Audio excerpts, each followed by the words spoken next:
Welcome to Tales by Dan Safia, where stories come alive from every corner of the world.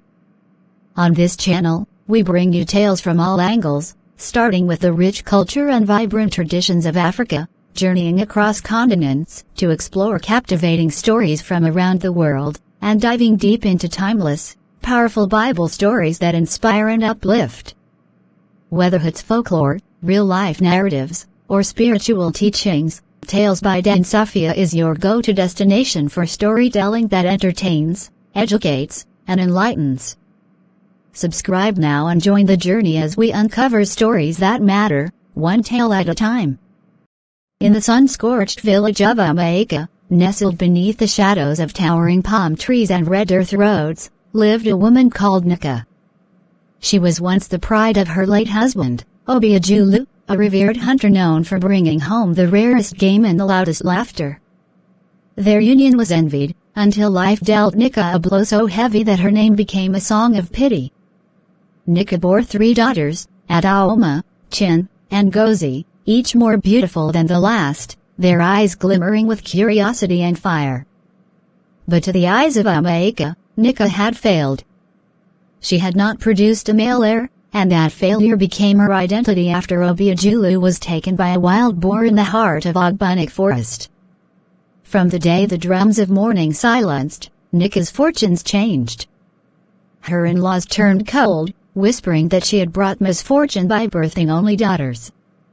Her late husband's brothers, Ifeanyi, Kaleki, and Mata-Abuchi, came with heavy hearts and heavier hands, seizing Obiajulu's land and chasing Nika to the outskirts of the village with nothing but a Rafumat, her daughters, and the spirit of resilience. They mocked her, especially Ifeanyi, who was known for his swollen ego and thin pockets.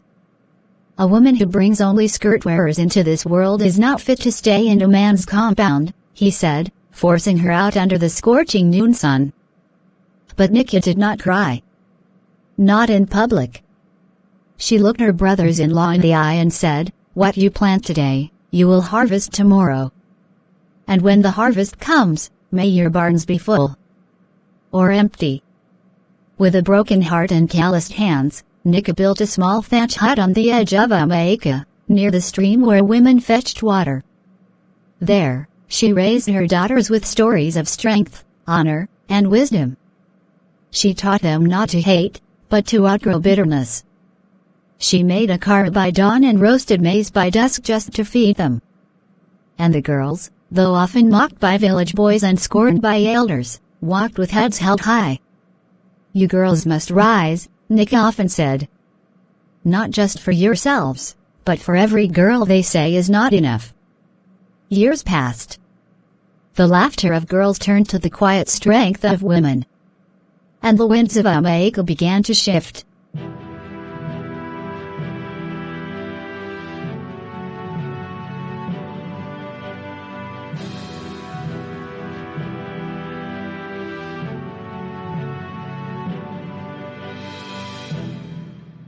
Of all Nika's daughters, Adaoma, the firstborn, bore the flame of her mother's silent rebellion the strongest. She was tall and composed, with eyes that did not blink easily in the face of insult. She had inherited her father's deep voice and her mother's wisdom, a powerful blend that made even adults pause when she spoke. While other girls were married off at 15, Adaoma refused every suitor. "I will marry, but not until I have made something of myself," she told her mother one rainy evening. Nika did not argue. She simply nodded, her eyes gleaming with pride. Though they were poor, Adaoma studied under the village teacher, Malam Garuba, who took a special interest in her intelligence. Every evening, she helped him with his records and swept the tiny classroom. In return, he taught her English, arithmetic, and even a little science.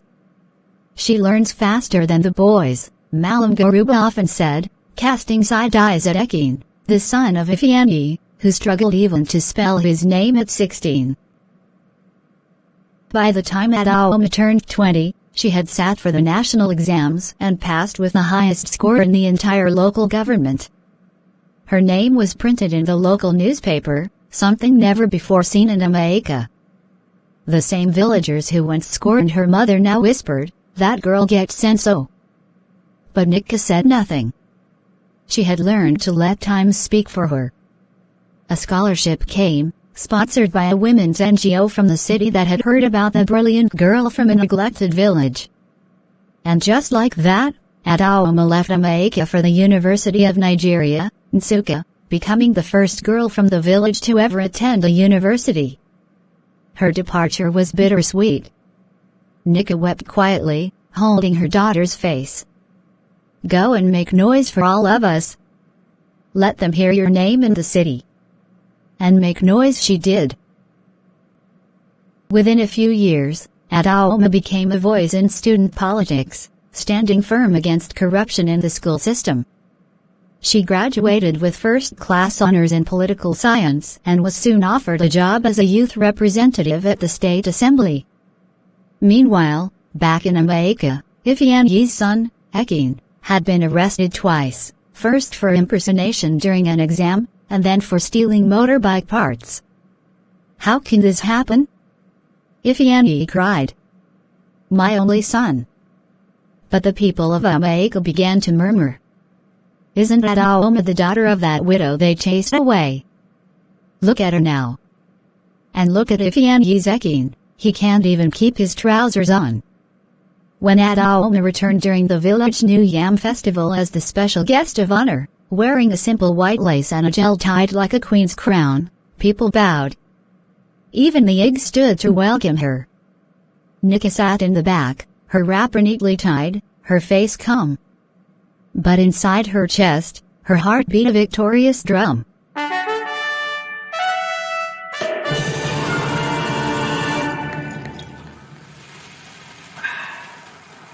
If Adaoma was the voice of the people, then Chin, the second daughter, was their melody. Quiet and observant, Chin grew up with a deep love for rhythm and words. From an early age, she could turn even the chirp of a cricket or the whisper of wind into a verse. While her mother sold a car by the roadside, Chin would sit under the mango tree with a stick, scribbling lyrics into the red earth. "Music won't feed you," villagers told her. But Chin didn't want music to feed her. She wanted it to speak for her mother, and for every girl who had ever been told she was less. As a teenager, she joined the village choir and became its youngest lead singer. Her voice carried far across fields and streams. People began sneaking into services not for the sermons, but for Chin's songs. Her compositions, written in both Igbo and English, carried stories of grief, hope, survival, and joy. She recorded her first song with a traveling sound engineer who passed through Jamaica. That single song, "NNEM, I Gotti, My Mother, You Will Live," went viral across southeastern Nigeria after it aired on a local radio station. Her voice, haunting and honest, moved listeners to tears. Soon, Chin was invited to perform at cultural festivals in Enugu, Aba, and even as far as Lagos. She released an album titled Daughters of the Soil, which was nominated for multiple national awards. Meanwhile, back in Jamaica, Kaleki, another of Nika's former in-laws and proud father of 3 sons, could barely sleep at night. His eldest son, Shadrach, had joined a cult in the city and gone missing during a police raid. His second, Basil, was known for extorting traders in the village market. The third, Tachikwa, had dropped out of secondary school after failing twice. "Girls are too soft," Kaleki once boasted. "A man needs sons to carry on his name." But now, villagers whispered again, "Where are Kaleki's sons today? And where is Nika's daughter, Chin, the one who sings like the gods?" When Chin returned home for her album launch, she held the event in Jamaica. Her team brought speakers, lights, and a stage, transforming the dusty village square into a mini concert hall. Children danced. Elders wept. Even hardened men clapped. And at the end of the show, Chin called her mother to the stage. "In front of the whole village," she said, "I sing because of this woman. You all thought she was cursed for birthing daughters. But see how we turned out. She handed Nika a key. This is for you, Mama. A house of your own.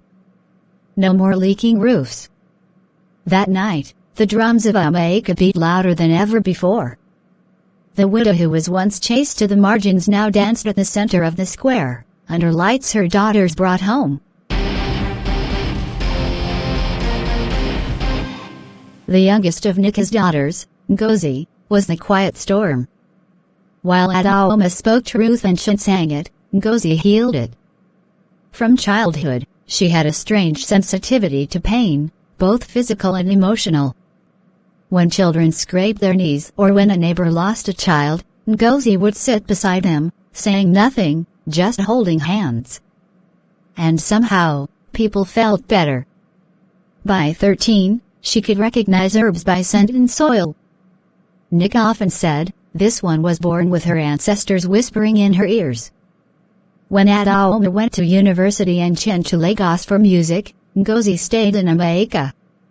She helped her mother run the small farm behind the house and followed Dibian Wakioka, the old herbalist, during his rounds. Many in the village called Ngozi a girl doing a man's work.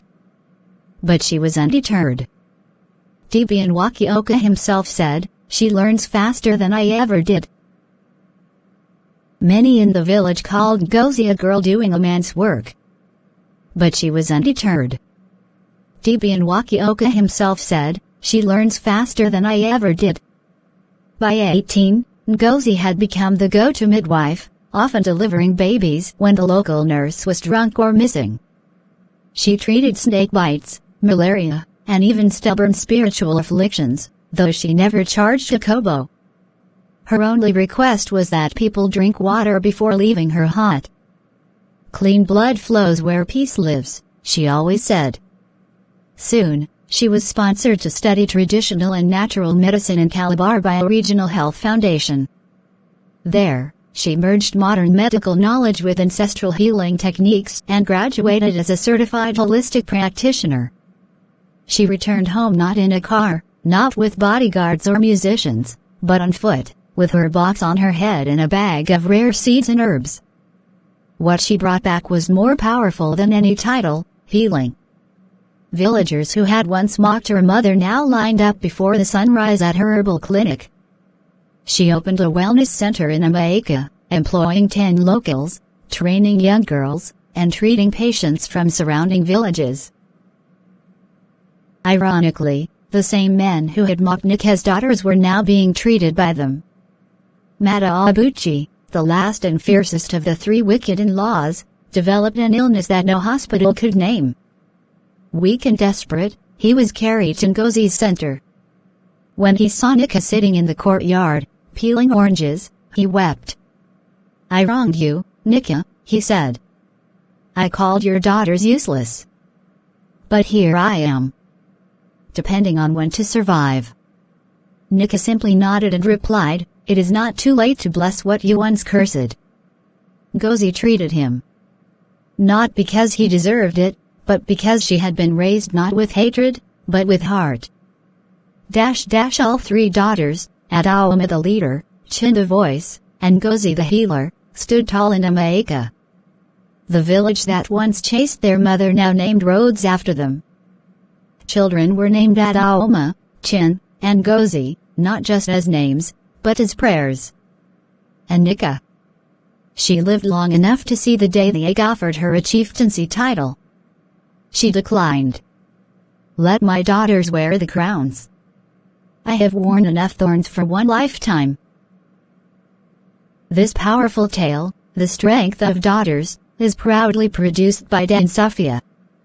If this story moved you, inspired you, or made you think deeper, don't forget to subscribe to our channel for more thought-provoking and culturally rich stories. Like, comment, and share this video to spread the message and uplift more voices. Your support helps us tell the stories that matter. Stay tuned for more inspiring African tales. Only on Dan Safia.